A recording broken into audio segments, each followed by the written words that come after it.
میں اس کے بعد ساری عمر تم سے نہیں ملوں گا، کیونکہ آپ مجھے بتاؤ مال سمجھتے ہیں۔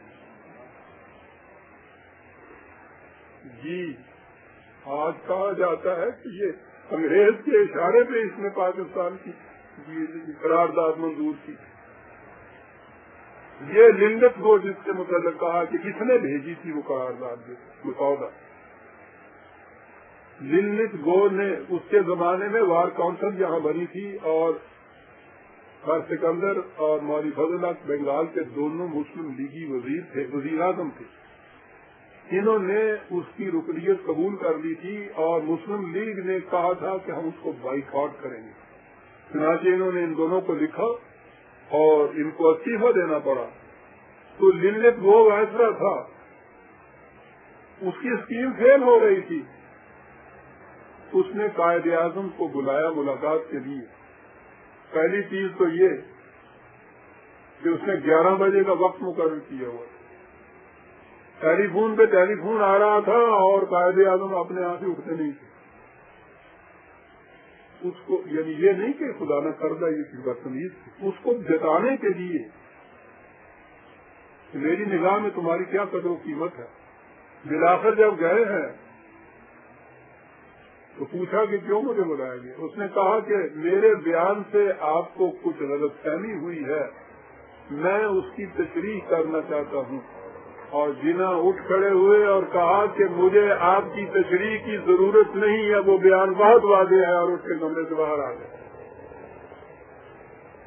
اس پہ تبصرہ کرتے ہوئے ایک مسلمان نہیں، ایک ہندو مسٹر کانجی دوارکا داس وہ لکھتا ہے کہ یہ دیکھ کر دل میں مسرت کی ایک لہر دور اٹھتی ہے کہ ہندوستان میں مسٹر جنا کی قامت اور دیانت کا کم از کم ایک لیڈر تو ایسا تھا جس میں اس قدر صداقت اور بے باکی تھی کہ اس نے انگریز وائسرا کے منہ پر کہہ دیا کہ وہ اسے کیا سمجھتا ہے، جبکہ باقی ہندوستانی لیڈر جن میں کانگریس ہائی کمان بھی شامل ہے اس وائسرا کو بہترین انگلش جنٹل مین اور بہترین عیسائی جنٹل مین جیسے خطابات سے نواز کر اس کی چاپلوسی کر رہے ہیں۔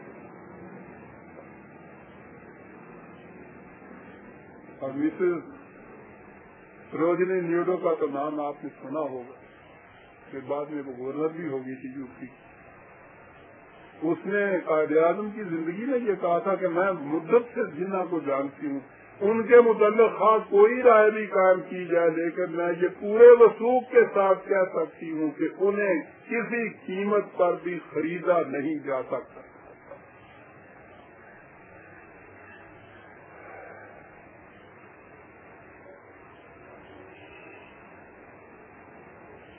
قائد اعظم نے ہر موقع پر ہر وائسرا کو ہر مقام پہ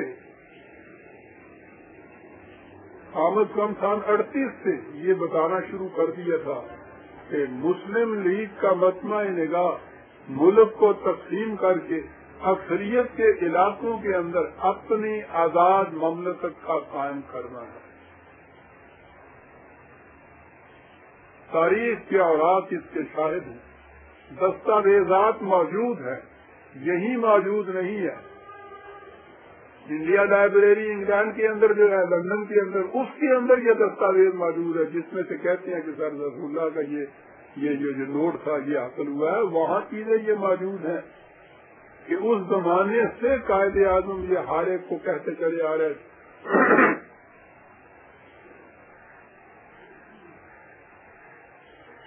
اپنوں سے نہیں سنی۔ رش بروک ولیم گریو مصنف دا اسٹیٹ آف پاکستان اس کی بڑی مشہور کتاب، وہ اس میں لکھتا ہے کہ میرے بعض ہندوستانی دوست باظہار کہتے ہیں کہ پاکستان کی تخلیق انگریزوں کی انتہائی مکیاولی سیاست کی زندہ مثال ہے۔ وہ کہتے ہیں کہ جب تم انگریزوں نے دیکھا کہ ہندوستان میں تمہاری حالت پتلی ہو رہی ہے تو تم نے اپنی روایتی پالیسی ڈیوائڈ اینڈ رول کے مطابق کانگریس کے مد مقابل مسلم لیگ کی پیٹھ ٹھونکی اور جنہ کو اپنا اعلی کار بنا کر ملک کو تقسیم کر کے ہمارے مستقبل کو مشتبہ بنانے کی مہم شروع کی۔ وہ کہتا ہے کہ مجھ سے یہ چیزیں ان ہندو لیڈروں نے کہیں. وہ کہہ رہا ہے کہ اس الزام کی تردید میں میں صرف 2 دلائل پیش کروں گا، اور وہ یہ کہ جو شخص جناح سے ذرا بھی واقف ہے وہ مجھ سے اس امر میں اتفاق کرے گا کہ وہ یعنی مسٹر جناح اپنی پوری زندگی میں کسی کا اعلی کار نہیں بنا. یہ جائے کہ وہ انگریزوں کا اعلی کار بنا. اور دوسرے یہ کہ اس تمام دوران میں انگریزوں نے دلی اور لندن دونوں جگہ جس مضطربانہ انداز سے تقسیم ہند کی اسکیم کو ناکام بنانے کی کوششیں کی، وہ خود اس امر کی شہادت ہے کہ انگریز کبھی تخلیق پاکستان کے حق میں نہیں ہو سکتا. آج کہا جا رہا ہے کہ یہ تقسیم ہند کی اسکیم ہی ایک انگریز وائسرائے کے دماغ کی طرح تھی. یہ ان کے گھر کا انگریز مصنف کہہ رہا ہے، اور آخری شہادت تو لارڈ ماؤنٹ بیٹن کی ہے جو آخر میں آیا ہے، جس کے زمانے میں یہ تقسیم ہوئی تھی. وہ اپنے ایک براڈ کاسٹ میں اس نے یہ کہا تھا کہ میں ہندوستان گیا ہی اس مقصد کے لیے تھا کہ اسے کسی طرح متحد ملک کی صورت میں چھوڑ دے نہیں ہے. میں گیا ہی اس مقصد کے لیے تھا کہ اسے کسی طرح متحد رکھ سکوں. ہم صدیوں کے بعد اس ملک کو چھوڑ رہے تھے تو چاہتے تھے کہ اسے ایک متحد ملک کی صورت میں چھوڑ جائیں. اگر ایسا ہو سکتا تو یہ ایک عظیم کارنامہ ہوتا. اس کا ٹکڑے ٹکڑے ہو جانا ایک علم انگیز حادثہ تھا جس سے ہندوستان کی قوت پارا پارا ہو جاتی تھی. لہذا میں نے اس مقصد کے لیے انتہائی کوشش کی، لیکن اس کی راہ میں ایک ایسا شخص قائل تھا جو پہاڑ کی طرح رکاوٹ بنے کھڑا تھا، اور وہ تھا محمد علی جناح صدر مسلم لیگ، جو شروع ہی سے نہ کہتا چلا گیا، اور اس کے ارادے کو بدلنے کے لیے میری ہر کوشش ناکام رہ گئی. مجھے بلاخر اس کے سامنے جھکنا پڑا. اور فرما رہے ہیں آپ، آج ہمارے سامنے یہ رتبہ اتہام پیش کیا جاتا ہے کہ یہ اسکیم انگریز کے ذہن کی طرح سیدھا عزیزان نے من اس توہین حق آ جاتی. اتنے بڑے محسن کی انسان خاموشی ہے. وہ محسن تقسیم ملک کا ایک قطرہ خون بھی نہیں بہایا گیا تھا. قوم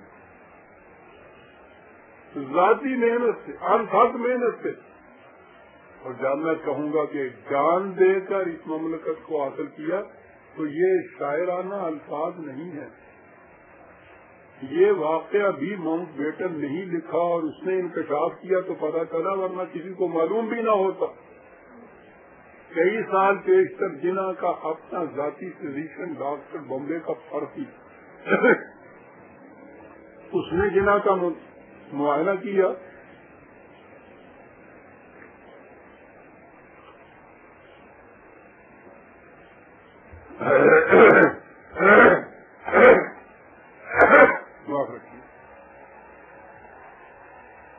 ایکس رے دیکھا، قائد اعظم سے کہا کہ آپ کے تو دونوں پھپھڑے لنگز معاف ہو چکے ہوئے ہیں،